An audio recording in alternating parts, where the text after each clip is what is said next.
안녕하세요. 주간전망입니다.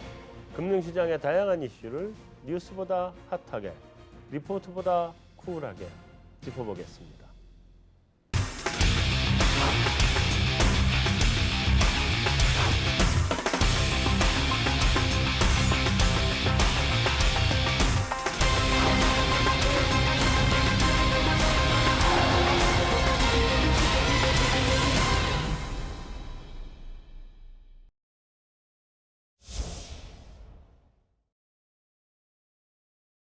안녕하세요. 안녕하세요. 네, 안녕하세요. 네.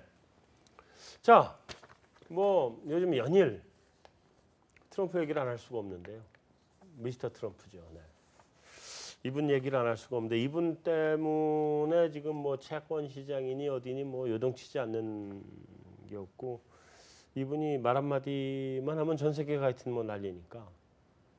그래서 이번엔 그 주식 시장을 좀 짚어봐야 되는데 의회에 가가지고 한마디 하시니까 바로 다우존스가 21,000으로 그냥 날라버리대요. 그냥 뭐 앞뒤 잴것없이 올라가 버리던데 그 21,000. 자, 세 분이 먼저 답 좀 돌아가면서 한마디씩 해주시고 그리고 그 뒤로 넘어가겠습니다. 21,000. 네. 네. 저부터 괜찮아요? 먼저 할까요? 네. 괜찮으세요? 네, 21,000? 21,000. 네. 저는 이게 일종의 허니문이라고 생각을 합니다. 허니문 지수다. 예, 허니문 지수고 네. 그 몇 가지 이야기했던 부분들이 허니문을 더 강화시켰다 이렇게 생각하는데요. 네. 아무래도 이제 뭐 세제 개혁, 즉 법인세이나 이런 것들을 또 환산해서 해보면 지수가 더 올라갈 수 있는 여지가 분명히 있으니까 네. 그런 부분이 작용을 했고. 저는 허니문 지수라 그러셔가지고 네네. 정책을 선반영한다는 의미의 새 허니문. 네네, 그렇죠. 네, 그동안 언급했던 내용들이 시장에 녹아진 그런 과정이다 이렇게 생각을 하는데 21,000보다 더 간다. 기점은 3월 15일이다 이렇게 생각을 하고 있습니다. 3월 15일이요. 그건 또 왜 그렇죠? 거기까지는 좀 들어봐야 되겠네요. 예, FOMC 회의가 있지 않습니까? 네. 근데 지금 3월달에 금리 인상 가능성이 과거보다 훨씬 높아져 있는 상황인데 네. 과연 금리를 올릴까는 여전히 의문입니다. 네. 그냥 반반 정도 생각을 하고 있는데요. 네. 만약에 여기서 금리를 올리지 않는다면 이 허니문 랠리가 조금 더 갈 것이다. 네. 이렇게 생각합니다. 보통 일반적으로 과거 대통령 때도 허니문 랠리가 5개월에서 6개월 정도 갔거든요. 네. 그런 식으로 따져본다면 3월 15일 날 한 번 더 랠리를 뽑아준다면 그 이후에는 조정이 올 가능성이 상당히 높아진다 이렇게 생각하고 있습니다. 그래서 3월 15일 날 그 제니 옐런이 금리 인상을 하면 안 하면. 그러니까 금리 인상을 하면 주식시장은 네, 그때로 이제 허니문 랠리가 단기적으로는 충격을 받고 끝나겠죠. 충격을 좀 받는 걸로 보시고 네네. 안 한다 그러면 한 번 더 간다. 네. 최기 팀장님은 일단은 저는 이제 그 트럼프 첫 의회 연설에 의미를 두고 싶은 거는 이제 그간의 이제 트럼프 정부가 사실 이제 친성장, 친기업 정책 큰 줄기에서의 이제 시장의 기대감을 계속 줬던 게 맞았던 것 같고요. 근데 네. 이제 취임 전후로 이제 취해진 행보를 보면은 물론 이제 후보 시절에 내놓았던 공약을 대부분 이행한 거긴 합니다만 조금 이제 시장의 기대에 좀 어긋나게 행동을 했었죠. 예를 들면은 뭐 나프타 재협상이라든가 뭐 TPP 탈퇴 그리고 뭐 반이민 그 행정명령 뭐 이런 것들만 취하다 보니까 시장이 이제 워낙 기대감을 선반영해서 올라갔기 때문에 좀 피로감이 있었던 게 사실입니다. 근데 이제 미국 증시가 그 뒤로 이제 고점을 계속 돌파하면서 갔던 계기는 2주 전에 내놓았던 이제 세제 개편안에 대한 얘기를 한 거고요. 네, 그거는 뭐 아주 예. 핵폭탄급수로. 그렇죠. 그러니까는 그렇죠. 구체적인 뭐 어떻게 법인세의 뭐 최고세율을 어떻게 떨어뜨리겠다, 혹은 뭐 가계의 어떤 소득세 감면을 개인 어떻게 소득세를 하겠다. 어떻게 하겠다. 예, 그렇게 어떤 구체적인 언급은 없었습니다만 그 세제 개편안 정책을 얘기를 하다 보니까 이제 시장에서는 이제 정책의 우선순위가 좀 약간 이제 다시 바뀐 게 아니냐라는 쪽에 기대 심리를 상당 부분 반영해서 올라갔다라고 보고 있고요. 네. 이번 의회 연설도 저는 이제 그런 맥락에서 좀 해석을 하고 싶고 또 지금의 미국 증시의 상승을 저는 정책 기대감만 안고 갔다라고 생각하고 있지는 않습니다. 왜냐하면 경제 지표, 그러니까 확인되고 있는 경제 지표가 워낙 잘 나오고 있는 거죠. 시장의 예상보다 잘 나오게 되고 단기 경기 모멘텀을 예측할 수 있는 그 CT에서 발표하는 서프라이즈 인덱스를 보더라도 미국의 서프라이즈 인덱스는 계속 올라가고 있거든요. 네. 그래서 그런 것들이 전반적으로 좀 위험자산 심리를 좀 개선시키면서 좀 미국 증시뿐만 아니라 글로벌 증시에 좀 훈풍으로 작용하고 있는 게 아닌가라고 보고 있습니다. 이번에 그 의회 연설의 핵심은 1조 달러 그 인프라 투자죠, 사실은. 네, 뭐 맞습니다. 세제는 그전에 한참 전에 얘기를 했던 네. 건데 이번에 네, 별다른 구체적인 언급은 없었지만 없었고 그래도 계속 그런 얘기를 계속 얘기는 계속 하죠. 예, 하고 있다는 게 중요하고요. 그다음에 네. 또 언급한 대로 2월 ISM 지수도 되게 잘 나왔고요. 잘 나왔죠. 예, 물가 또 PCI 물가 지수도 또 생각보다 양호해서 물론 금리 인상을 하면 또 이게 아까 말한 대로 좀 찬물을 일정 부분 깨울 수는 있겠지만 그래도 미국 경제가 그만큼 건전한 상태에서 또 트럼프가 말로만 했던 거를 구체화시키는 거는 네. 예, 뭐 제가 봤을 때는 저희도 상당히 미국 증시에 대해서 긍정적으로 보고 있습니다. 근데 어떤 보고서, 어떤 하우스에서 보고서를 냈는데 지금 S&P 500이 2,400 정도인데 뭐 2,800까지는 문제 없다. 그냥 걱정하지 마라. 뭐 이러고 보고서가 나오던데 어떻게 보세요? 그 정도까지 문제 없어요? 한 지금부터 추가적으로 한 15에서 20% 그냥 더 뛴다는 얘기인데 그러면 다우를 놓고 보면은 얼마야? 21,000에서 15에서 30%면 한 24,000 뭐 이렇게까지는 끄떡없다. 뭐 이런 얘기로 나온 것 같은데 어떻게 괜찮아요? 그 정도까지? 그 사실 핵심은 저는 그거라고 생각합니다. 푼돈이 많지 않습니까? 네. 예, 2008년도 그 서프라임 모기지 이후에 어마어마한 돈을 시장에다 풀었거든요. 네. 그런데 이제 그것을 긴축하느냐 여부가 가장 중요합니다. 네. 지난번에 이제 그 긴축을 하겠다고 한번 얘기를 하고 나서 어떤 표현을 하냐면 긴축 발작이 일어났다고 표현하면서 네. 옐런은 이제 더 이상 긴축은 안 하고 금리만 올리겠다고 얘기한 거거든요. 그러니까 네. 시장에 나와 있는 돈을 흡수시키지는 않겠다. 그러니까 만기 연장은 계속해서 시키면 채권 발행했던 건 연장을 시키면서 네. 줄이지 않은 대신에 금리만 올리면서 스텝 바이 스텝으로 조정을 하겠다라고 했는데 네. 지금 말씀하신 것처럼 현재 지금 그 PCI 지수라든가 이런 것들이 계속 올라가서 네. 이런 상황에서 금리만 올릴 것이냐 아니면 긴축에 대한 얘기를 할 것인지 여부가 가장 중요한 포인트라고 생각합니다. 그래서 사실은 긴축을 안 한다면 돈의 양이 너무나 많기 때문에 그 돈이 어딘가 붙어야 되거든요. 그러니까 저는 결국 어떤 면에서 보면 달러 가치가 올라가고는 있습니다만 미국 내에서는 달러 가치 하락이 반영되는 것이 지수와 부동산 가격 상승으로 나타난 거 아니냐 이렇게 생각을 합니다. 근데 결국 긴축이라는 얘기가 나오는 순간에 모든 게 굉장히 크게 타격을 받을 수 있겠죠. 그러나 당분간은 그렇게 그런 얘기를 FOMC에서 쉽게 얘기하지는 못하지 않겠느냐. 그러니까 그 얘기 안 하면 24,000까지 별 문제 없다. 말하자면. 뭐 돈이 많으니까요, 워낙에. 예. 그런데 금리 인상이 그렇게 증시에 충격이에요? 금리 인상하면 은행주는 행복해지는 거 아닌가? 그러면 그쵸. 다른 뭐 은행주는 일단 금리 인상하면 은행주는 올라갈 거고, 그다음에 다른 섹터에서도 금리 인상을 그 뭐 비용의 그러니까 이자 비용의 상승이나 아니면 무슨 자금을 좀 이렇게 긴축이 되는 그런 효과보다는 경기가 살아나는 신호로 받아들이면 그냥 더 가버리잖아요. 그렇죠. 그러니까 3월달 금리 인상이 어떻게 작용하느냐에 따라서 결정이 나지 않는가 싶은 생각인데 거기다가 더해서 은행 이런 데들은 확 좋아질 것 같고 어떻게 보세요? 일단은 최근에 이제 금융업종, 특히 이제 은행업종이 좋았던 이유는 말씀하신 대로 이제 3월달 회의에서 금리 인상 확률이 올라가는 부분, 네. 그리고 여기에다가 이제 아무래도 이제 규제 완화에 대한 기대감까지 같이 붙여서 가기 사실 우리 때문에 그게 컸죠. 그렇죠. 그 비중이 더 컸다라고 보고 있는데 네.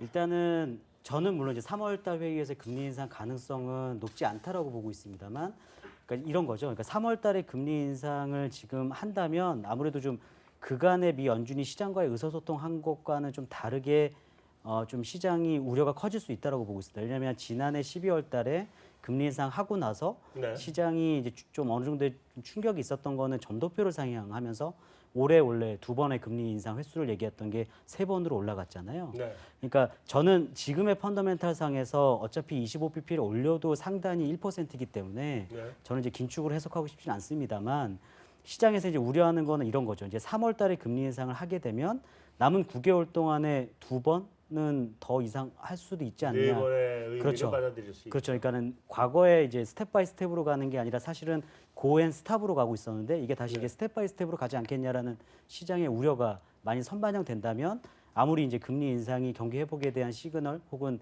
신뢰를 강화시킨다 하더라도 이러한 어떤 미 연준과의 어떤 커뮤니케이션이 좀 다소 무너지는 이런 것들에 대한 어떤 시장의 우려가 있기 때문에 네. 저는 3월 달에 혹은 그러니까 금리 인상을 하게 되면 어느 정도의 좀 충격은 있지 않을까라고 좀 보고 있습니다. 근데 또 FOMC가 그렇게 원한다고 해서 쉽사리 금리를 올리기에 허용을 할 것이냐는 또 다른 문제인 것 같아요. 왜냐하면 트럼프는 부동산 업자였지 않습니까? 그렇죠. 부동산의 지렛대는 대출이고 네. 그러니까 채무로 큰 제일 사람인데 타격이죠. 당연히 그 저금리를 좋아합니다. 그래서 지금 뭐 강한 미국 얘기하지만 절대 제 생각에는 트럼프가 호락호락하게 고금리 쪽으로 가지는 않을 거라고 판단합니다. 물론 말씀하신 것처럼 뭐 1%나 1.5%나 그게 고금리는 아니지만 그래서 뭐 쉽게 금리를 올리는 쪽으로 정책 방향을 가지는 않을 것이다.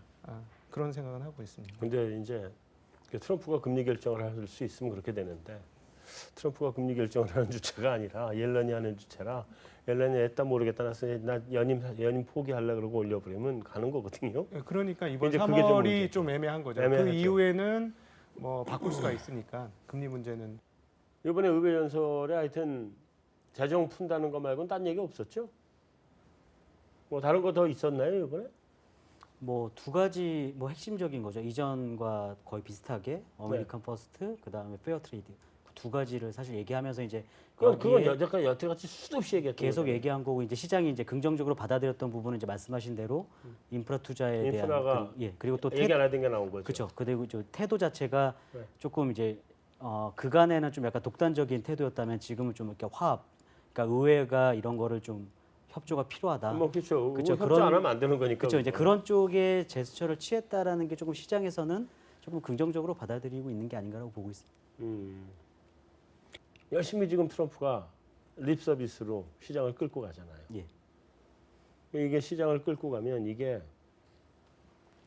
그 실물 사이드로 또 금융은 일단 반응을 했고 반응한 게 실물 사이드로 전이가 돼서 실물 사이드가 따라 올라와 줘야 이게 이제 서로 문제 없이 왔다 갔다 해주는 거거든요. 근데 실물 사이드가 따라올 것 같아요. 저는 일단은 뭐 미 연준의 전망을 그대로 믿고 있지는 않습니다만 네. 지금 미 연준이 올해 미국의 경제 성장률은 2% 초반으로 보고 있거든요. 근데 네. 여기에 사실은 트럼프 정책에 대한 불확실성을 미 연준 위원 모두가 인지하고 있기 때문에 네. 정책을 제외한 성장률을 그 정도로 전망하고 있다라는 거죠. 그래서 이게 다른 의미로 보면은 그러니까 이런 것 같습니다. 그러니까 제가 트럼프가 할 수 있는 최선의 방법은 인프라 투자 혹은 재정 정책에 대한 기대감을 유지시키는 상황. 그러면서 경제 성장률이 계속 양호하게 나오는 수준을 기다렸다가 오히려 경기가 혹시라도 좀 밋밋하게, 그러니까 금리 인상하는 단계에서 조금 꺾이게 되면 오히려 그때 재정 정책을 드라이브를 거는 게 오히려 더 옳은 선택이지 않나라는 생각을 하고 있고요. 그러니까 트럼프 대통령이 어쨌든 저는 사실 연임을 생각하고 있을 거라고 보고 있거든요. 아, 그럼 누구든지 다 연임을 생각하죠. 예, 그건 그러니까 연임 못할 거라고 보지만. 예, 저도 뭐 사실 그 가능성 낮다라고 보고 있지만, 네.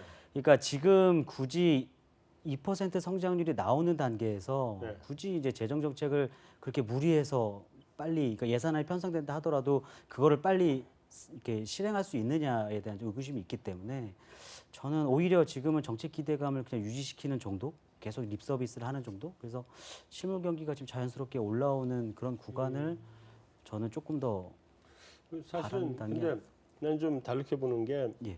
예산을 한번 짜놓고 나면 그 다음에 이제 미국 정부 쪽에서 거기를 갖다가 이렇게 운용해서 쓸 수 있는 여지가 굉장히 적거든요, 미국이.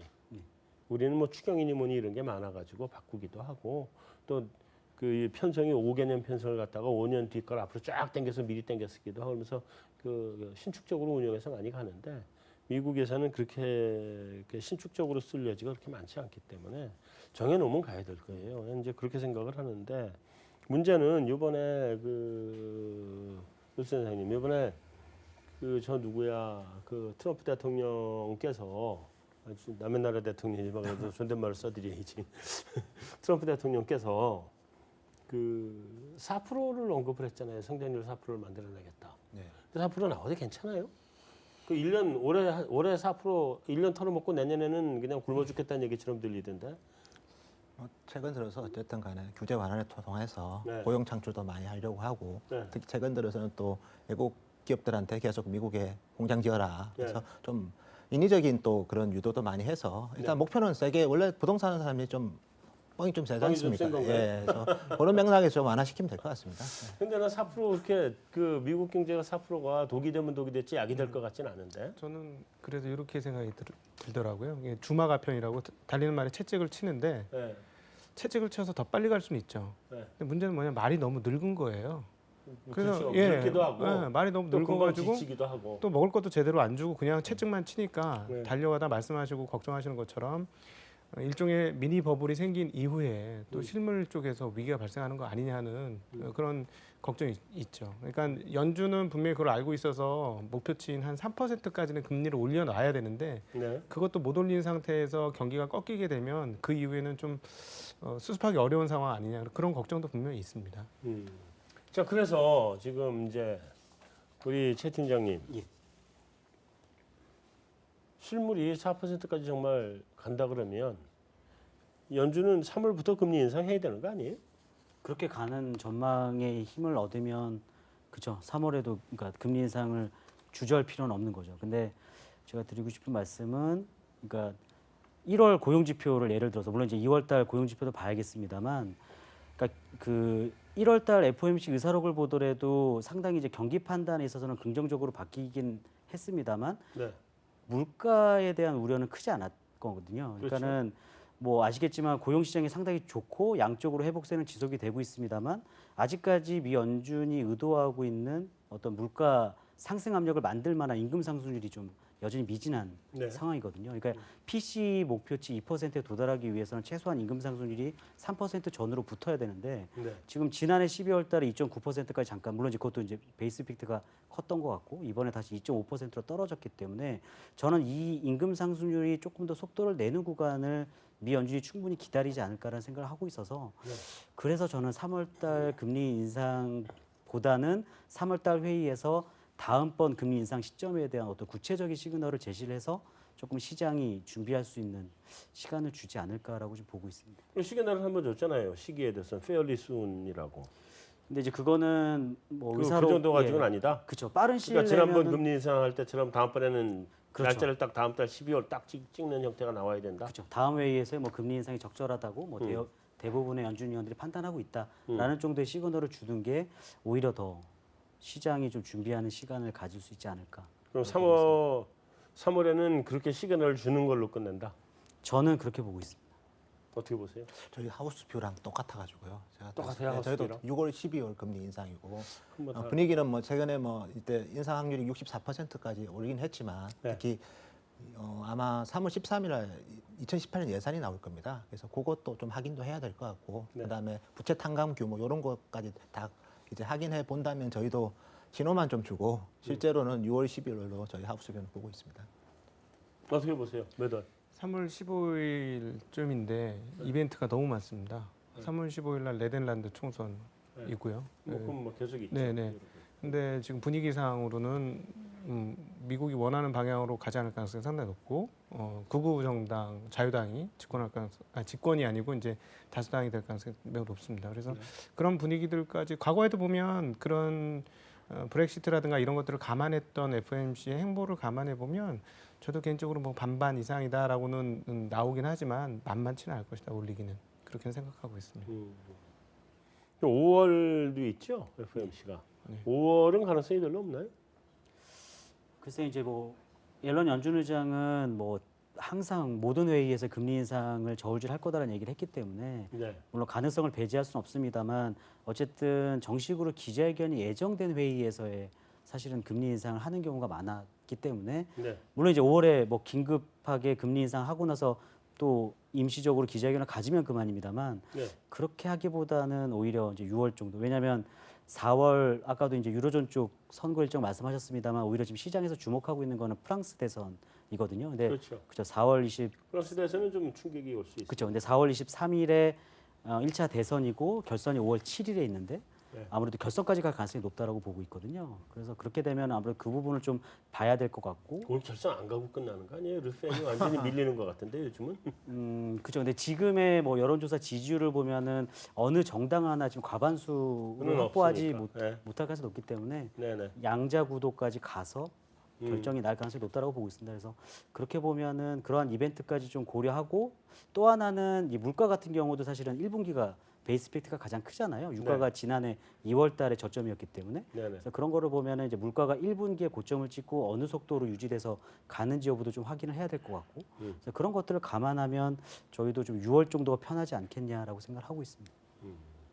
그래요. 뭐 이게 이제 3월에 할 확률도 굉장히 높아졌다고 시장에서는 이제 나오고 있는 상태이긴 하지만 오히려 3월이 더 높게 나오는 거죠. 3월이 한 뭐 어디는 80%라고 얘기 나오는 데도 있고 뭐 66%, 67% 얘기 나오는 것도 있고 그런 거 보면 3월이 이제 인상할 가능성을 상당히 우리 대비는 해야 될 것 같다는 생각은 하는데 그럼에도 불구하고 어쨌든 우리가 확실하게 알 수 있는 건 3번은 확실하다. 그죠? 저는 만약 6월 달에 금리 인상을 하게 되면 3번까지는 어렵지 않을까라고 보고 있습니다. 여전히 3번이 힘들다고 보세요? 예, 저는 오. 3번 어렵다고 보고 있습니다. 그러면 그러니까 2번이요? 예, 저는 2번. 6월에 한 번 하고 다음에 그럼 9월쯤에? 4분기, 예, 4분기 아 정도. 그럼 12월에? 예, 그렇게 보고 있습니다. 그러니까 이게 2015년도 12월 달에도 그랬지만 그때도 사실은 2016년도에 3번 혹은 4번의 금리 인상 하겠다고 했지만 이게 이제 점도표라는 게 이제 항상 가변적이라는 거죠. 그렇죠. 분기마다 가변적이죠. 그러니까는 3번이라고 얘기한 거는 이게 어느 정도 이제 경제 성장률도 2%, 그러니까 트럼프 정책을 제외하고라도 2% 성장이 나올 것 같으니까 3번 정도로 미 연준 17명 연준위원들이 찍은 건데 저는 예를 들어서 금리 인상 시점이 6월에 시작된다라고 보면 3번으로 올리기에는 너무 좀 타이트하지 않나라는 생각을 하고 있습니다. 그럼 분기마다 한 번씩 올려야 되는데 뭐 그것도 좀 어렵지 않을까. 그래서 저희는 그저 하우스비는 몇 번 정도 보세요? 저희 2번이라고 6월, 12월, 6월하고 12월하고. 좀 다른 분을 섭외해야 되는데 오늘 아니 안타깝네요. 제가 봐도 디베이트 할 게 없네요. 2번.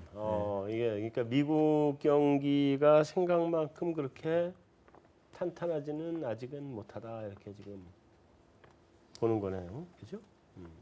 뭐한 가지 더 말씀드리면 이런 거죠. 그러니까는 지금 미국은 어쨌든 경기도 잘 나오고 물가 상승률도 높기 때문에 뭐 금리 인상 할 수도 그러니까 계속 뭐 3번까지 올릴 수도 있지만 지금 미 연준이나 트럼프 정부가 가장 우려하고 있는 것들이 사실은 그러니까 가장 불편한 시각을 갖고 있는 게 달러와 강세잖아요. 근데 네.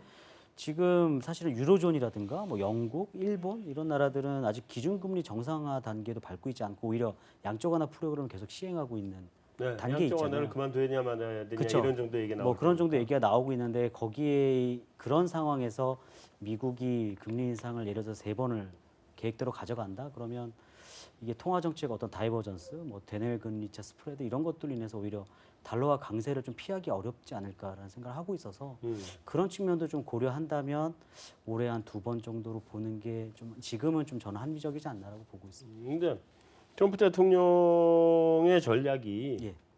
미국 경기는 강하게 예. 외환 시장엔 구두 개입. 아니 사실 구두 개입이 아니라 트위터 개입. 그거 했잖아요. 근데 그 달러화 향방은 2번이다 그러면 어느 정도까지 보세요? 3번이면은 달러 강세예요? 좀 플럭츄에이션이 좀 있을 것 같긴 합니다만 네. 아무래도 저는 4월 달까지는 좀 원화가 이 레벨에서 조금 더 낮아지거나 혹은 약보합권으로 갈 것 같고요. 그 원화 강세. 그렇죠. 그 지금 달러화는 달러화는 인덱스는 우리 원화까지 가기 전에 일단 달러부터 얘기를 하셔야 돼요. 그러니까 최근에 좀 이제 헷갈리는 것들이 지금 달러 인덱스 기준으로 보면 올랐는데 네. 전일에는 사실은 아시아 통화도 사실은 달러 대비 강세를 나타냈거든요. 네. 근데 달러 인덱스는 아무래도 지금 어쨌든 3월 달 금리 인상 가능성이 낮아졌다가 올라갔기 때문에 조금 더 강세로 3월 FOMC 회의 때까지는 강세로 갈 수 있을 것 같고요. 네. 다만 신흥국 통화 특히 이제 위안화라든가 원화는 4월까지는 조금 상대적으로 달러화 대비 강세를 나타냈다가 네. 오히려 4월 미국 재무부 환율 보고서 발표된 이후에는 오히려 조금 더 이제 위로 올라가는 그때는 이제 아무래도 미 연준이 5월이 됐든 6월이 됐든 금리 인상 시점을 저울질할 가능성이 높기 때문에 시장 참가자들이 다시 좀 신흥국 통화보다는 달러화를 좀 더 선호하면서 달러화가 신흥국 통화 대비도 좀 강세로 가지 않을까라고 보고 있습니다. 트위터 개입을 또 할 텐데. 인위적으로 그 개입할 수 있다고 생각을 합니다. 여태까지 계속 해왔잖아요. 그래서 저는 올해 세계 경제 자본시장에서 가장 큰 변동성이 바로 이 부분일 거라고 생각을 하는데요. 네, 그럴 수 있죠. 예, 그러니까는 달러 강세 요인을 이렇게 누르기에는 좀 한계가 있는 상황이고 미국 경기 좋고 네.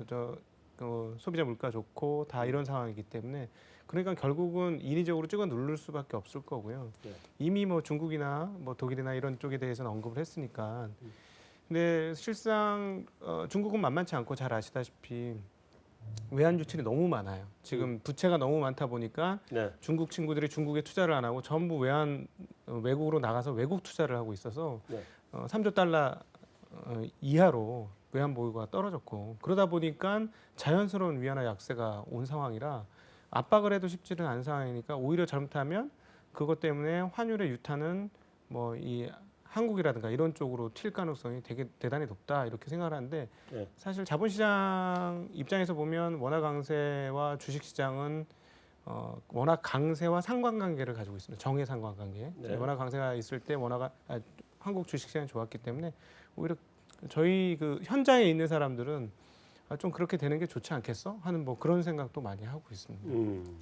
자, 어쨌든 그럼 우리 저기 달러 환율 얘기한 김에 원화 환율까지 얘기하면 원화가 계속 강세로 가다가 조금 또 큰 폭으로 급등도 하고. 그렇죠. 오늘 10원 가까이 올랐으니까 네네네. 예, 뭐 상승했는데 뭐 일단은 의미 있는 거는 이제 1,130원대 진입했을 때 그때 이제 원엔 환율이 1,000원이 깨지면서 네. 그때 이제 유일호 경제부총리가 구두 개입이 들어왔었거든요. 네. 그러니까 너무 이제 원화 강세 쪽으로 쏠리는 거에 대해서는 분명히 외환 당국도 좀 경계심을 갖고 있는 것 같고 물론 네. 1~6월달 수출이 잘 나오긴 했습니다만 이게 특히 이제 뭐 원화 환산 수출도 잘 나오면서 이제 뭐 기업이 개선 기대감도 있습니다만 이게 여기서 더 예를 들어서 1,100원이 깨지는 수준까지 내려가게 되면 물론 이제 아까 말씀하신 대로 이제 원화가 강세로 가는 구간에서는 외국인이 원화 차익에 대한 기대감을 갖고 가면서 주식도 사는 구간이긴 합니다만 여기서 지나치게 원화가 다른 뭐 신흥국 통화 대비 강세를 보이거나 이래버리면 저는 좀 오히려 또 주식에도 부정적일 수 있다라고 보고 있거든요. 그래서 네.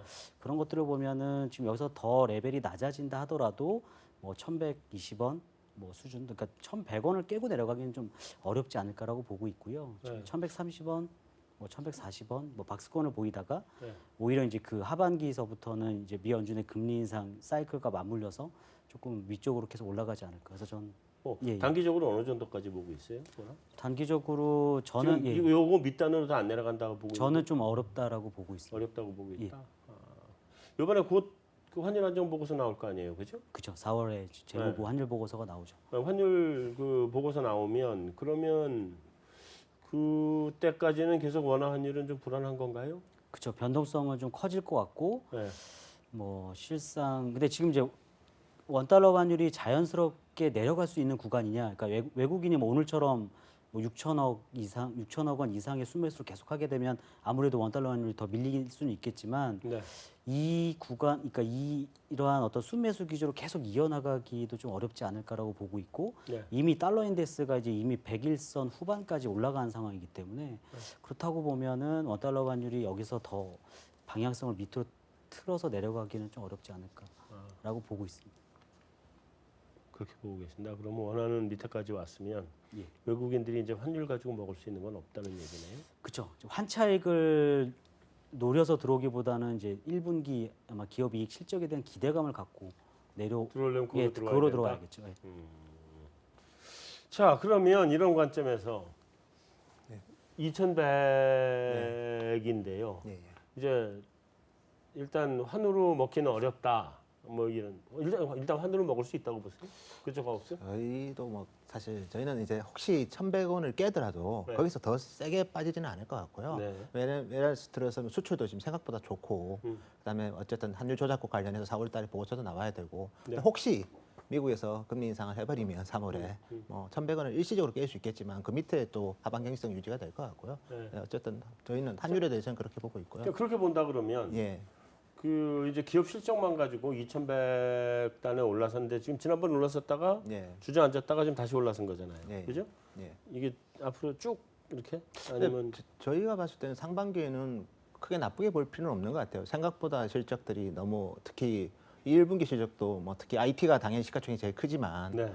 상당히 양호한 실적이 1분기에도 나올 것 같고요. 네. 예, 이제 전반적으로 다만 이제 우리나라가 이제 예를 들어서 지수가 저희 하우스 뷰는 참고로 2,200을 상반기에 안착하는 거로 보고는 있습니다. 상반 2,200. 예, 근데 그렇게 해도 사실은 다른 나라 증시보다는 우리가 엄청 좋은 건 아무것도 아니죠. 아니거든요. 네. 그래서 기본적으로 방향성은 뭐 올라가는 방향인데 네. 과연 다른 나라 지수를 쫓아갈 정도로 올라가지는 저는 쉽지는 않을 것 같아요. 기본적인 디커플링은 깔고 있고 네. 디렉션은 그렇지만 우상향이다. 네. 그 정도 톤으로 보는 게 미국이 최근에 뭐 인프라 투자하고 그다음에 고용 창출하고 그리고 이제 보호무역 하면 다른 건 좋은데 보호무역은 또 한국한테 또 네거티브거든요. 네. 그리고 중국도 보면 안전 경제 성장을 좀 유도하면서 이번 양해가 곧 있겠지만 네. 어쨌든 전체적으로 뭐 어떻게 보면 뭐 레버리지 축소, 재고 축소 뭐 이런 쪽으로 가다 보면 중국 경제의 안전성은 높아지겠지만 여기 또 사드 문제가 또 있거든요, 한국은. 네, 네. 그래서 기본적으로 우리나라는 디렉션은 분명히 실적 때문에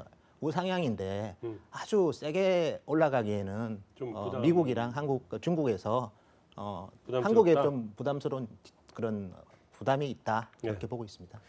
하시봐 그러면 상반기 중에 2,200이면 한 5% 더 올라가는 정도. 2,200이 안 차간다는 얘기고요. 네. 거기서 얼마나 더 가는지는 그러니까 대외적인 어쨌든 상황을 한 5%좀 더 가는 예. 셈이 될 텐데 예. 5%더 간다 그러면 이제 삼성전자가 10% 가고 나머지는 한 1%? 뭐 이런 오늘도 그런 징후들이 좀 보이죠. 이런 예. 분위기? 예. 아 참. 예. 그럼 뭐 내 주식은 난 어쩌라고 도대체? 종목 선택이 중요합니다. 그래서 그러니까 말이에요. 아 미치겠네. 많이 빠졌다고 사면 안 되고요. 음. 주도주를 사야 됩니다. 자 이제 그래서 이제 자연스럽게 우리 삼성전자를 한번 넘어가 보면 우리 또 노센터장님 IT니까 잠깐만 기다려 보시고 예, 예. 최고 전문가의 의견을 제일 마지막에 삼성전자 얼마까지 고객한테 추천할 것 같으세요? 저는 200만 원은 당연히 넘을 것이고 네. 한 230만 원 정도는 충분히 간다. 그러면 지금 사서 230만 원에 차익 네. 실현해라. 만약에 삼성전자를 사시겠다는 분이 있으면 권해드리죠. 아 그렇게? 네네. 230 차익 실현해라. 네네. 아, 사고 싶다. 230, 250을 목표로 하고 있는 데도 있던데. 그거는 저는 환율이나 여러 가지 여건도 좀 받쳐줘야 다른 될 것 여건도 좀 같습니다. 받쳐야 된다. 예, 왜냐하면 뭐 하이닉스 기준으로 제가 알고 있기로는 100원의 환율 강세, 원화 강세가 되면 한 영업이익 한 7천억 정도 빠지는 걸로 알고 있거든요. 네. 그럼 뭐 삼성전자 훨씬 더 크겠죠. 그런 측면에 보면 올해 분명히 연간 기준으로는 거의 뭐 사상 최고치의 실적이 달성될 것 같으나 네. 그 실적이 2분기를 기점으로 실적의 양이 좀 줄어들게 된다면 충분히 연간 실적으로는 250 가야 되지만 실적 피크가 빨리 왔기 때문에 주가는 먼저 빠질 수도 있겠죠. 네. 삼성전자 얼마까지 보세요? 일단 저희는 내년까지는 EPS가 증가하는 구간으로 보고 있고요. 네. 그래서 밸류에이션이라는 게 어차피 EPS 그로스를 바탕으로 하는 뭐 예를 들어서 그런 P 접근법도 있고 네. 순자산 가치를 통한 뭐 PB도 있고 서머 파트도 있지만 단순하게 P로만 본다면 내년에 한 25만 원 정도가 이제 EPS가 됩니다. 그러면 PR 10배 하면 250만 원이고요. 올해 EPS가 저희가 한 22만 8천 원, 대략 23만 원이거든요. 네. 그러니까 여기서 뭐 이제 10배 하면 이제 230만 원 정도 되는 거고. 물론 이제 실적 추정이 뭐 하우스마다 좀 다르긴 한데 좀 변수들이 있습니다. 예를 들어서 뭐 10월에 하만까지 인수해 버리면 실제로 이제 뭐 10조 근처 들어가서 네. 또 한 10조 근처에 영업이익 나는 회사가 또 연결로 또 잡히는 거거든요. 그래서 네. EPS의 변동성이 있는데 여전히 밸류에이션이 비싸다고 볼 수는 없을 것 같고요. 두 번째는 이제 삼성전자는 좀 수급적인 요인도 좀 잘 봐야 됩니다. 지금 자사주를 계속 소각을 하는데 올해가 이제 9.3조를 소각을 합니다. 그러면 대략 뭐 발행 주식 수의 한 4%를 소각하거든요. 네. 그리고 내년에 이제 올해 잉여 현금 흐름을 가지고 자사 소각을 또 할 겁니다. 제가 계산해 보니까 내년에 12조를 또 자사 소각을 합니다. 네. 그러면 국민연금이 10% 갖고 있고 대주주가 자사주 포함해서 33%, 외국인 투자자들이 러프하게 50%, 그다음에 나머지 국내 기관도 갖고 있으니까 시중에 물량이 없. 거래되는 주식은 없는데 실적은 좋고 계속해서 자사주를 소각하고 거기에 또 우리가 간과해서는 안 되는 게 중간 배당을 합니다. 네.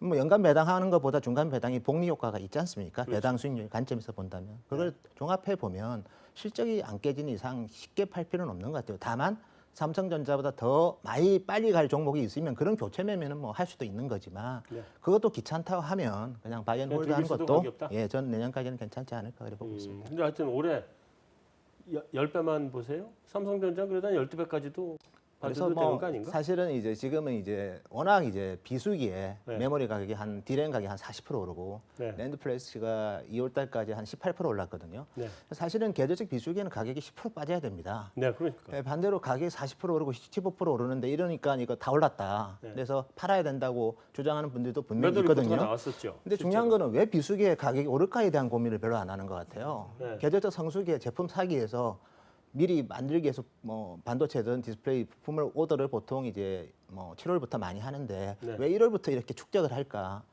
왜 할 것 같습니까? 물건이 없으니까 하겠죠. 그렇죠. 그래서 지금 사는 게 하반기 사는 것보다 저렴할 것 같으니까 축적을 하는 거죠. 네. 그래서 그 사이클에 대해서 너무 간과해서는 안 되겠다는 게 제 기본적인 생각이고요. 그래서 뭐 디램 가격이 오르고 나서 2월 달에도 2% 올랐거든요. 1월에 한 33% 오르고 2월에 2% 올랐으니까 네. 오르는 폭이 떨어졌으니 이제 조심해야 되는 거 아니냐인데 올라서 숨고르기 하는 것이라고 저는 보고 있습니다. 예. 그리고 3월에 설령 디램 가격이 플랫이 되고 또 4월에 5월에 뭐 일시적으로 센티멘트 상으로는 뭐 좀 가격이 약간이라도 한 1에서 2% 빠지면 빠질 수는 있겠지만 네. 높아진 가격에서 원가 구조가 좋아진 상태에서 또 올라가는 거거든요. 그리고 삼성전자는 가만히 있는 게 아니라 매 분기에 최소한 뭐 디램 같은 경우에는 5에서 한 10% 원가 절감을 하거든요. 그래서 그렇게 본다면 이익의 레벨이 높아져서 밸류에이션이 상당히 더 저렴해진 것도 간과해서는 안 될 것 같아요. 물론 뭐 주식 계속 가지지는 않겠지만 좀 쉬어가는 논리는 되지만 그게 완전히 이제 체인지를 해서 다른 섹터로 가야 되는 논리는 상반기에는 나오지 않을 것 같습니다. 하이닉스 어때요? 하이닉스는 좀 조정 받았잖아요. 마이닉스 좀 조정 좀 받았고요. 뭐 아마 같은 논리고요. 근데 저는 일단 제가 마지막 기억이 5만 원 깨졌던 것까지가 기억나는데 그 이후에 또 다시 올랐나요? 오늘 47,000원대로 다시 회복은 했고요. 네. 근데 이제 기본적으로 하이닉스도 올해 정도로 이제 북밸류가 나오면 네. 저희가 올해 한 7.3조 정도 영업이익 날 거로 보고 있는데요. 그 정도 되면 죄송합니다. 9.2조 정도 영업이익 날 거로 보고 있고요. 예. 9.2조. 다른 회사 매출도 그만큼 안 나오는 예. 게 대부분이. 예, 영업이익이 1분기에 한 2.3조 나올 거고 9.2조 나오는데 그러면 북밸류가 4만 원이거든요. 네. 그래서 실질적으로 보면 뭐 여전히 업사이드는 상당히 많이 있는 거고요. 네. 그리고 기본적으로는 이제 그 하이닉스 같은 경우에는 이제 상당히 높아진 이익 레벨에서 밸류에이션을 좀 뭐 매력적으로 만드는 거는 있는데 다만 이제 2분기만 놓고 보면 메모리는 뭐 충분히 이제 이익을 반영하고 좀 쉬어가는 국면으로 봐야 될 것 같고요. 네. 오히려 삼성전자 같은 경우에는 2분기에 또 갤럭시 S8이 또 추가되기 때문에 그렇죠. 그게 두 종목을 고른다면 2분기는 뭐 삼성전자가 좀 더 낫지 않을까. 하지만 하이닉스도 이제는 높은 어떻게 보면 실적의 비저빌리티가 보이기 때문에 네. 밸류에이션 플레이 할 수 있는 가격이 저는 4만 원 중반으로 보고 있고요. 네. 개인적으로는 뭐 어쨌든 뭐 7만 원 근처까지는 충분히 갈 수 있지 않을까 그렇게 보고 있습니다. 도시바 이슈는 어떻게 봐야 돼요? 도시바는 제가 이제 과거에도 이제 계속 일본 기업들을 엘피다 보도할 때도 제가 가 있었거든요. 그 당시에. 네. 그래서 이거 정말 좀 위험하다는 신호를 좀 이제 갔다 와서 얘기를 했고 그러면서 이제 인수를 누가 할 건가를 고민을 하다가 결국은 이제 마이크론이 가져갔거든요. 가져갔죠. 예, 그래서 결국 이제 도시바도 지금의 상황은 어쨌든 원전 때문에 이제 어쨌든 도래된 거지만 분명히 이제 상장 폐지를 막아야 되고 회사 입장에서도 그러려면 이제 도시바 전체 이익의 50%가 낸드 플래시거든요. 네. 그래서 이제 이 사업부를 이제 4월 초까지 분사를 해서 아마 일부 지분을 처음에 받으려고 하니까 부킹이 잘 안 됐습니다. 그래서 경영권 전체를 다 포기하겠다. 그렇게 되면 이제 뭐 그림은 이제 딜이 될 수 있는 그림으로 간 것 같고요. 네. 그러면 이제 누가 인수하느냐인데 그다음에 이제 가격인데 네. 제가 봤을 땐 첫 번째 후보군은 예스턴 디지털이 될 것 같아요. 네. 예스턴 디지털이 어차피 샌디스크를 인수를 했고 네. 또 샌디스크가 도시바의 공장 2개에 지분 투자를 했습니다. 그래서 실제로 그 피를 한번 섞은 회사가 가능성이 제일 있고요. 뭐 당연히 예스턴 디지털도 미국 회사고 네. 두 번째가 이제 마이크론도 지금 어쨌든 부킹을 했고요. 그다음에 샤프를 인수한 팍스콘도 이제 우리도 할 수 있다고 했고 그다음에 우리의 또 SK 하이닉스도 상당히 강력한 의지를 갖고 하고 의지 있는데요. 가지고 있죠. 결국은 이제 매각은 될 것 같은데 결국 이제 일본 정부의 스탠스가 중요할 것 같아요. 미국은 이미 여러 번 피를 섞었고 최근에 또 아베랑 또 트럼프랑 상당히 친한 것 같고요. 그래서 제가 봤을 때는 미국 기업한테 좀 우선권을 줄 건데 다만 예스턴 디지털은 샌디스크 인수하면서 상당히 뎨파이낸싱을 세게 돈이 썼거든요. 없잖아요. 예, 그래서 뭐 결국 이제 새로운 또 FI를 데리고 와서 해야 되니까 그런 부분이 좀 일부 아마 부담이 될 거고 마이크론은 어때요? 마이크론도 마이크론 사실은 뭐 대만 기업들도 계속 이제 인수를 했고 네. 이제 뭐 엘피다도 또 인수했는데 이익도 안 나요 아직도. 그러니까. 그래서 전반적으로 마이크론도 뭐 자금 여력이 그래 아주 좋지는 않은데 다만 이제 디램 사이클이 좋으니 거기서 나오는 미래 현금 흐름에 대해서 아마 펀딩은 할 수 있지 않을까. 미래 현금으로 가지고 산다. 예, 예.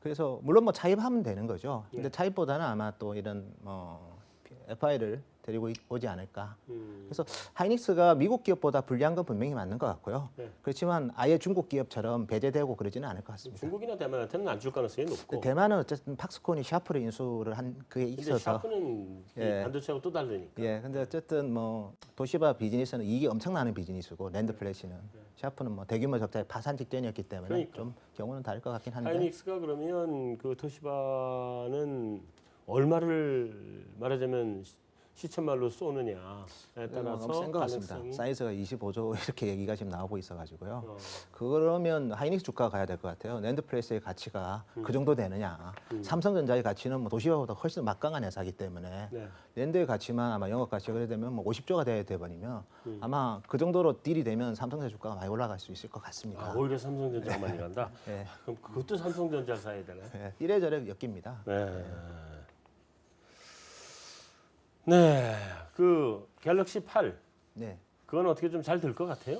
뭐 일단은 뭐 제일 중요한 거는 이제 바라만 안 되면 될 것 일단 같아요. 그 배터리 불난 배터리 회사를 계속 하기로 한 거잖아요. 그죠? 일단 SDI는 뭐 배제를 시켰고요. 네. LG화학이랑 소니께 네. 소니가 이제 소니가 아니라 TDK가 소니의 배터리 사업을 무라타가 인수를 했습니다. 네, 네. 무라타하고 LG화학이 좀 더 이제 이번에는 비중이 많아질 것 같고 재밌는 거는 작년에 노트 7 발안났을 때 삼성이 SDI 바꿔서 어쨌든 간에 이제 중국의 ATL 걸 썼는데 결론적으로 보면 ATL께 분량이 더 많았거든요. 그렇죠. 예, 뭐 근데 거기 거랑 그 관계를 계속 갖고 간다고 뭐 얘기하는 것 같은데 중국 어쨌든 거랑? 제가 알기로는 저기 무라타랑 이제 LG화학이 좀 비중이 올라갈 것 같고요. 네. 그래서 배터리 이슈는 이제 더 이상 없앨 것 같아요. 그래서 S8은 이번에 MWC에서 이제 티저 영상만 공개했는데 다 뭐 삼성 얘기긴 하지만 한호를 많이 했다. 그래서 일단 하드웨어 혁신은 여전히 진행형이라는 걸 보여줬고 아마 뭐 어쨌든 작년을 자세히 보시면 그 노트 7이 결국 두 번 이제 실수한 거거든요. 그렇죠. 네, 이번에 잘못되면 3, 4번이나서 기회가 없었기 때문에 네. 아마 이번에는 상당히 뭐 준비를 많이 한 것 같아요. 특히 배터리 관련해서는. 그래서 그게 아니면 또 아이폰도 지금 물량이 또 주는 시점이고 또 네. 다른 특별한 또 경쟁자가 없어서 네. 4월에 판매되고 나서 한 달 정도의 발화 이슈가 없으면 5월 중순부터 물량이 급증할 가능성이 있을 것 같아요. 제가 판단하기로는. 예. 삼성전자를 일어나저나 삼성전자 사야 되네요. 다른 종목은 좀 사면 안 돼요? 제가 봤을 때 지금 IT가 뭐 최근에 많이 오른 게 LG전자 같은 경우가 있는데요. 사실 그냥 이유 없이 오른 것 같아요. 뭐 1분기는 항상 뭐 그 정도 실적 나왔던 회사고요. 네. 근데 연간 실적으로 보면 결국은 8대 2 정도 영업이익이 나온 것 같아요. 상반기에 80% 나오고 하반기에 20% 나오고 이 주식은 반드시 상반기에 팔고 나가야 될 종목인데 네. IT 대형주가 워낙 많이 오르다 보니까 삼성 하이닉스가 그래서 좀 뭐 어떻게 보면 순환매랑 눈높이 맞추면서 올랐는데 이제 2분기부터는 그런 종목들을 조심해야 됩니다. 그냥 같이 오른 종목들은 아주 2분기부터 그래서 IT가 주도주 역할의 강도는 좀 1분기보다는 좀 줄어들 것 같고요. 네. 그런데 그 출발은 이제 이유 없이 오른 회사들은 좀 조심해야 되지 않을까 그렇게 보고 있습니다. IT 말고 다른 거는 좀 추천할 만한 게 없어요. 그 주가는 삼성전자 뭐 이런 거만 아니면 오르는 게 없는 것 같아서. 일단 저평가 주식들은 올해 1분기 나쁘지 않았습니다. 그러니까 철강 주식들도 사실은 사람들 철강화학 이런 것도 많이 올랐잖아요. 네, 많이 올랐고 은행도 네. 이런 많이 오른 올랐죠. 주식들이 대부분 자산 가치 대비 굉장히 저렴했던 주식들이거든요. 네. 예, 그러니까 그런 부분들로 계속 매기가 들어와서 1분기는 그런 흐름을 보여줄 것 같고요. 일단 조정을 받을 때는 조금 달라질 것 같습니다. 조정을 받을 때는 대형주보다는 중소형주들이 그동안 쉬었던 흐름들을 좀 네. 전환하면서 갈 것 같고요. 네. 그런 한 타임이 지나면 또 다시 올해 상반기 내내 그동안 오랫동안 약세를 면치 못했던 대형주들로 매기가 계속 집중되지 않겠느냐 이렇게 생각하고 있습니다. 그 코스닥하고 코스피 비교해 보면 코스닥은 상대적으로 계속 약세잖아요. 네. 코스닥이 이렇게 돌아설 방법은 없어요? 일단 뭐 작년도 상반기까지 네. 워낙 세게 달린 부분이 분명히 그렇죠. 있고요. 뭐, 그러니까 뭐 주도주도 별로 사실 요즘 보이지도 않고 그러긴 네네. 한데. 예. 일단 뭐 금리도 올라가고 경기가 턴하는 이런 분위기이기 때문에 경기에 실는 분위기라서 네. 이렇게 섹터로 부분적으로 잘 가는 주식들은 지금은 사실 관심권에서 조금 벗어난 상황 아니냐 이렇게 보여집니다. 그래서 아직도 대형주 포트폴리오 편입이 덜 돼 있거든요. 네. 저는 이렇게 생각합니다. 실전 현장에서 보면 개인들의 포트폴리오 바구니가 대형주로 많이 채워지면 이제 대형주 장세가 끝나는 거예요. 그러나 여전히 대형주 포트폴리오가 그렇게 아직 많이 채워지지 않았습니다. 그래서 이거 채워지는 과정이 몇 개월 이상은 더 걸리지 않겠느냐 네. 이렇게 판단을 하고 있습니다. 그럼 몇 개월은 더 기대를 해봐도 되겠네 나도. 어떤 대형주는 대형주예요. 이게 전혀 이 주목을 못 받는 대형주라서 그렇지. 코스닥이 이렇게 전체적으로 놓고 보면 섹터가 뭐 바이오나 뭐 이런 쪽 섹터가 크게 하나 있고 제약 바이오 이런 쪽이요. 그다음에 IT 제조 쪽 섹터가 있고, 그다음에 IT 그 소프트웨어 쪽의 섹터, 그다음에 게임 뭐 이렇게 그렇게 봐야 되잖아요. 네네. 대체로. 그 중에 그래도 주목할 만한 데는 없나요? 다 네, 올해는 사실은 하드웨어 IT야 뭐 어차피 네. 삼성전자 이런 데가 같이 그렇죠. 갈 거고. 예, 이미 같이 갔던 흐름도 굉장히 많고요. 네. 사실은 만약에 이제 정치 국면이 한국에서 어떻게 전개가 되느냐에 따라 상당히 많이 달라지는데 네. 정치가 현재 상황과 많이 변화되는 상황들이 오게 된다면 관심을 가져야 될 부분은 소프트웨어와 뭐 엔터테인먼트 이런 좀 말랑말랑한 사업 쪽으로 흐름이 갈 가능성이 대단히 높습니다. 그쵸. 왜냐하면 실제로 따져보면 대표적인 게 이제 게임 산업인데요. 네. 게임 산업 같은 경우는 2005년도에 비해서 2014년 정도 기준으로 보면 종사자가 절반으로 반토막이 납니다. 네. 예, 그만큼 정책적 지원에서 상당히 소외됐던 쪽이거든요. 그러면 사실 지금 상황에서 뭐 고용을 창출하겠다, 뭐 경제를 발전시키겠다 이런 얘기를 하게 되려면 그 고용이 창출될 수 있는 분야에 투자를 하게 될 터인데요. 그렇게 네. 된다면 역시나 소프트웨어 분야가 굉장히 전망이 밝습니다. 그래서 그런 쪽으로 어떤 언급들이 나오게 네. 된다면 그런 쪽으로 상당한 붐업이 가능하다. 그리고 밸류에이션도 굉장히 매력적으로 많이 떨어졌어요. 옛날에 소프트웨어 업종 보통 우리가 멀티플 배수 줄 때 막 20배, 30배 기본으로 줬는데 요즘은 제조 업종처럼 10배 주거든요. 그러니까 그만큼 격세지감으로 많이 빠져 있는 상황입니다. 그래서 언제든지 상승할 수 있는 뭐 조건은 갖춰진 상태인데 촉매가 있느냐 그게 가장 중요한 촉매가 상황 있느냐.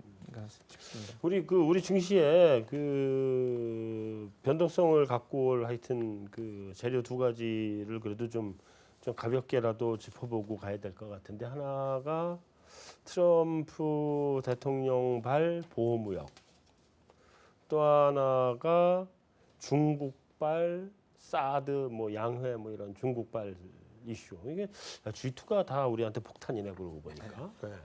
이 폭탄들은 어떻게 봐야 돼요? 일단.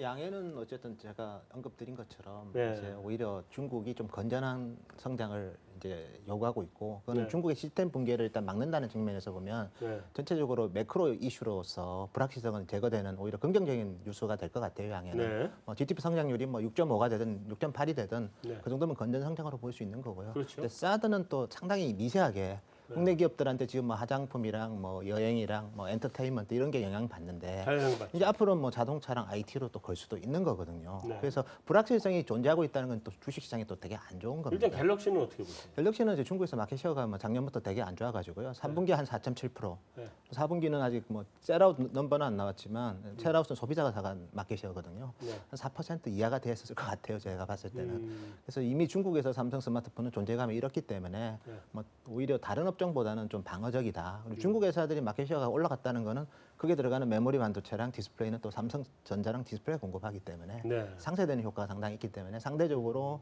삼성전자는 또 방어적이 됐습니다. 사드에 있어서도.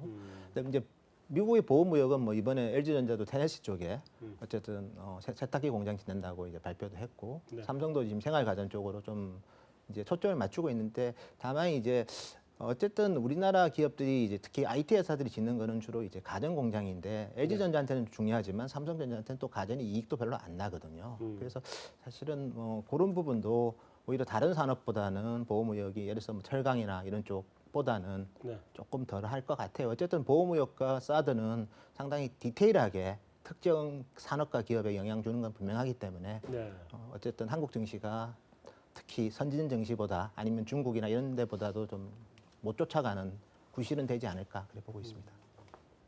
자동차 쪽이 사실은 최근에 우리 증시가 살아나는 데 있어서 별로 재미 못 본 게 유일하게 자동차인 것 같아요. 뭐 다른 것도 하다못해 뭐 포스코 주가는 50% 올랐잖아요, 거기도. 다음에 화학주들 다 한 50% 이상씩 다 올랐단 말이에요. 그 정도 오르고 그랬는데 자동차는 거의 꼼짝을 못 하고 있는 뭐 그런 상태란 말이에요. 근데 그것도 미국 보호무역이나 중국 사드의 영향이 좀 있을 것 같단 말이죠. 자동차가 현대 기아차가 중국 내 생산 베이스가 세계 글로벌 베이스의 한 30% 정도가 그래서 한 240만 대가 중국에 가 있다 그러던데 이거 어떻게 보고 계세요, 자동차는? 자동차는 정말 싸긴 쌉니다. 이렇게 따져봐도 앞뒤로 보고 앞으로 보고 옆으로 봐도 다 네. 저렴한데 네.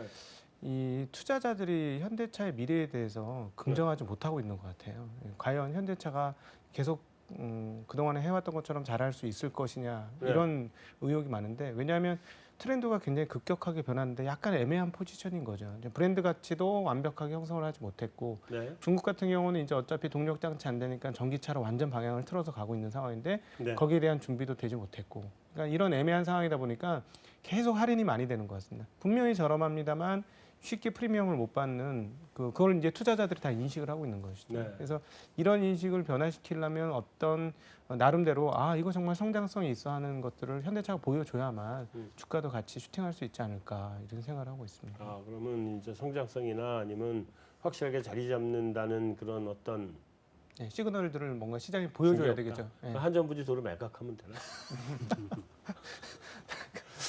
사실 그게 그 이슈가 컸죠. 굉장히 컸습니다. 네, 네. 그 시가 충격이 컸었어요. 네, 네.